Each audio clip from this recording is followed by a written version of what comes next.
আমি আগেও বলেছি, যাদের পিঠ দেয়ালে লেগে গেছে তার মানে হচ্ছে আপনি সারা জীবন তদবিরের উপরেই ছিলেন, কোনো ফল পাননি, এখন আপনার পিঠটা দেয়ালে লেগেছে, তখনই আমার সাথে যোগাযোগ করবেন।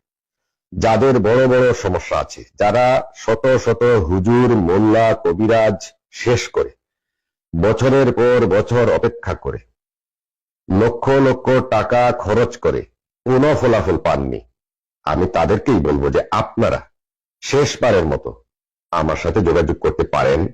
ইনশাআল্লাহ, আল্লাহ চাহে তো আপনি একটি সমাধান আশা করতে পারেন। যারা আমার সাথে যোগাযোগ করতে চান, কথা বলতে চান এবং বিভিন্ন ধরনের তদবির নিতে চান, তাদের জন্য আজকের এই ভিডিওটি খুবই দরকারি এবং আপনারা ভিডিওটি সম্পূর্ণ দেখবেন। কিভাবে আমার সাথে যোগাযোগ করবেন এই বিষয়ে আমি এই ভিডিওতে বলে দিচ্ছি। সম্মানিত ভাই ও বোনের, সাথে অবশ্যই হুজুর আপনার বাড়ি কোথায়, আপনার চেম্বার কোথায়, আপনার কাছে যাব, এটা সেটা এগুলা করবেন না, দয়া করে করবেন না। কারণ এইভাবে আসার অনুমতি দিলে আমার ঘরে অন্তত 5,000 মানুষ এট এ টাইম এসে হাজির হয়ে বলবে আমাকে তদবির দিন, আমি সেটা দিতে পারবো না। একমাত্র আল্লাহ আমার সাহায্যকারী, আর আমি নিজে তদবির করি।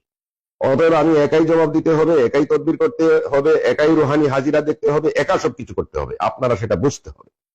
যারা পুরাতন আছেন তারা অবশ্যই বুঝে সুঝে যোগাযোগ করবেন, আর যারা নতুন আমার এই ভিডিও দেখলেন, আগামীতে যোগাযোগ করতে হলে আমার নিয়ম অনুযায়ী যোগাযোগ, এবং এই অনুযায়ী আমার সাথে ইচ্ছা থাকলে যোগাযোগ করবেন, ইচ্ছা না থাকলে যোগাযোগ করবেন না। সবাই ভালো থাকুন, সুস্থ থাকুন ইনশাআল্লাহ। আল্লাহ হাফিজ। আসসালামু আলাইকুম ওয়া রাহমাতুল্লাহি ওয়া বারাকাতুহু।